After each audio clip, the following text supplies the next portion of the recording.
is the one who can guard us, who can take care of us.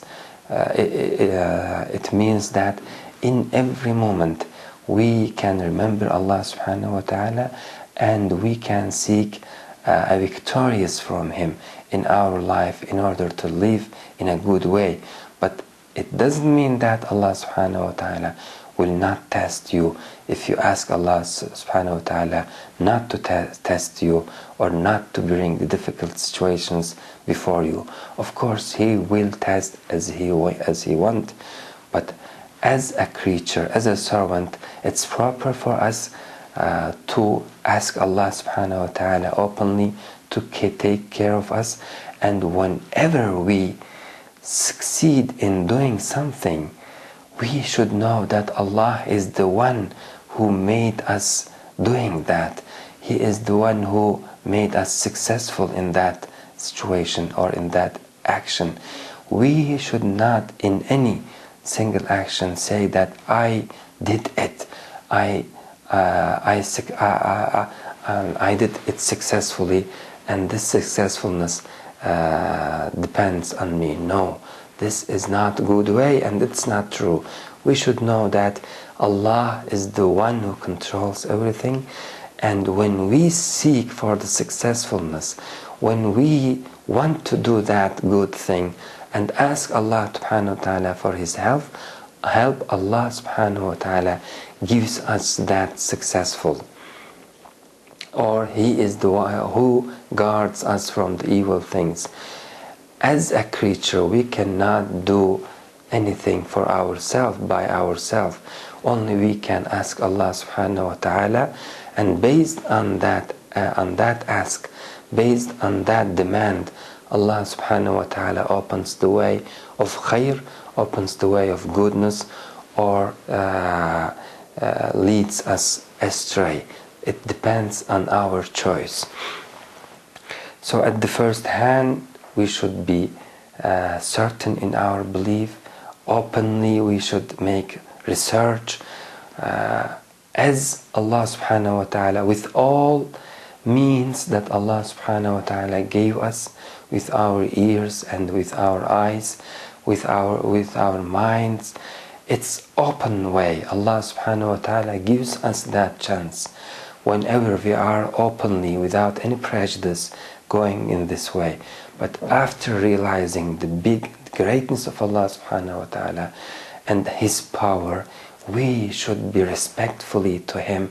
We should say to Him, I turn myself to you. You are the greatest.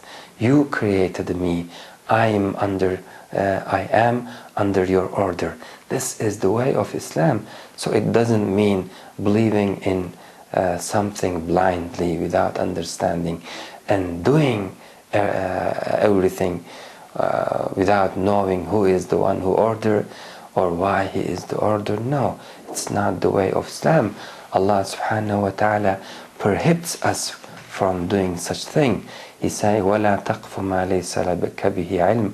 Do not follow anything that you do not have knowledge about it. If you are not certain about it, ilm, it means that you know something certainly. Ilm, it's not done. وَلَا تَقْفُ مَا لَيْسَ لَكَ بِهِ عِلْمٍ. Do not follow something you are not certain about it. You do not have the certain knowledge about it. Because Allah subhanahu wa ta'ala says, because I have already given to you the ears and the eyes, in the sam'a wal basara wal fu'ada kullu ulaika kana anhu mas'ula.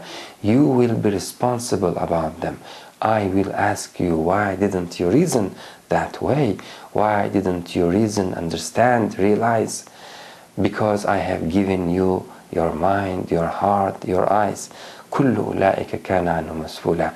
Therefore, He prohibited us from following blindly someone or something without understanding it. So it's not proper to interpret the kalima, the word of Islam, in that way, while Quran saying the opposite. وَأَسْلِمُوا لَهُ, and surrender yourself to your Lord. من قبل أن يأتيكم العذاب, from before that the torment comes upon you, from before the wrath of Allah subhanahu wa ta'ala falls upon you. At that moment you will lose all the chance. You will lose your chance. After that, if you didn't acknowledge oneness of Allah subhanahu wa ta'ala, you will not be forgiven.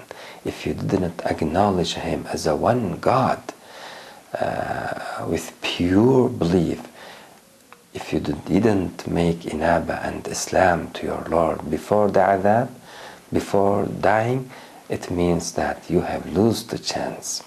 من قبل أن So it's very critical moment from before the torment comes upon you. After that, what will happen? ثم لا تنصرون. No one can help you. Allah subhanahu wa ta'ala will abandon you because you refused His all invitations.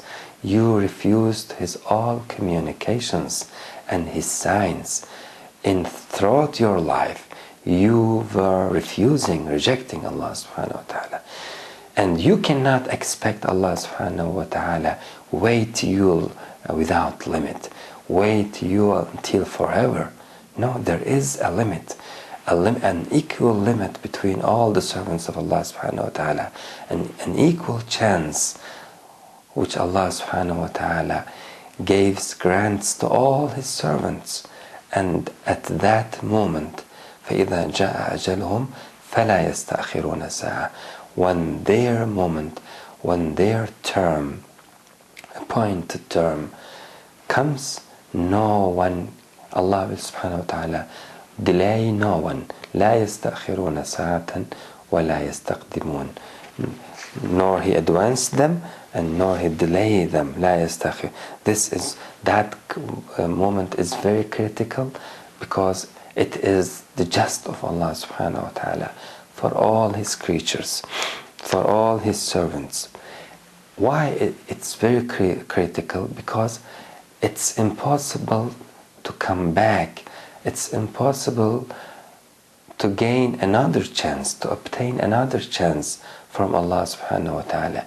We see in Quran many the people of hellfire, asking Allah subhanahu wa ta'ala to make them return to the life and to give them another chance. But Allah subhanahu wa ta'ala says them no. And in Quran, subhanahu wa ta'ala informs us that if He make them return to life, they would do the same thing. وَلَوْ رُدُّوا لَعَادُوا لِمَا نُهُوا عَنْهُ. If they were back for another chance, they would do the same things because this is their characteristics. No, any single one will do another thing. They will do the same thing because Allah subhanahu wa ta'ala, He is not the one like us. Whenever we test, we can test some people wrongly. When a teacher tests his students, he may make some falsehood in testing, and we can say to him, please repeat your test because there was some wrong questions, or you didn't ask the questions properly, or at that the moment wasn't enough, many things. And when the teacher may repeat his exam, there could some students will differ from the first exam. They may success in the second exam, because we know that we are, as human being, we can make mistake in everything. But Allah subhanahu wa ta'ala, when He does everything in excellent way.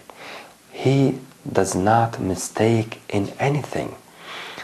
Likewise, when He examines us, when He tests us in this life, when He say this is your characteristics, you are a disbeliever, you are a denier, at that moment, at the time, at the first exam, which it is our life.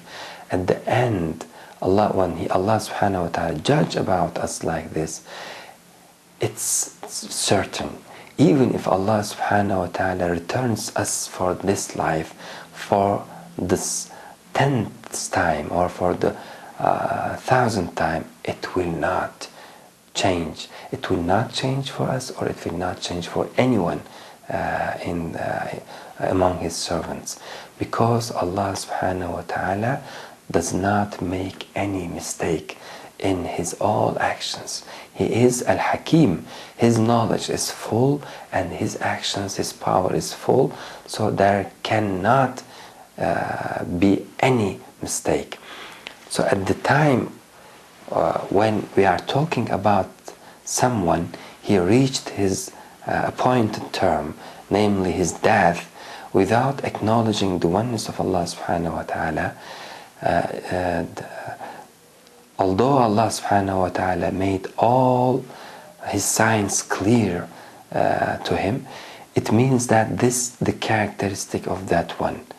Even if you give him 1,000 years for life, or if you bring him to this life for the 1,000th time, it will not change, because this shows you that Allah subhanahu wa ta'ala tests His servants in very excellent, perfect way. There is no any single mistake in His actions and in His testing. So He tests us very carefully, very openly and in a careful way, and with all chance, without any mistake. So at the end, when He judges about us, that judgment is certain. It's certain. This is Allah subhanahu wa ta'ala. We are talking about Allah subhanahu wa ta'ala. Because of this reality, there is no second chance for the servant.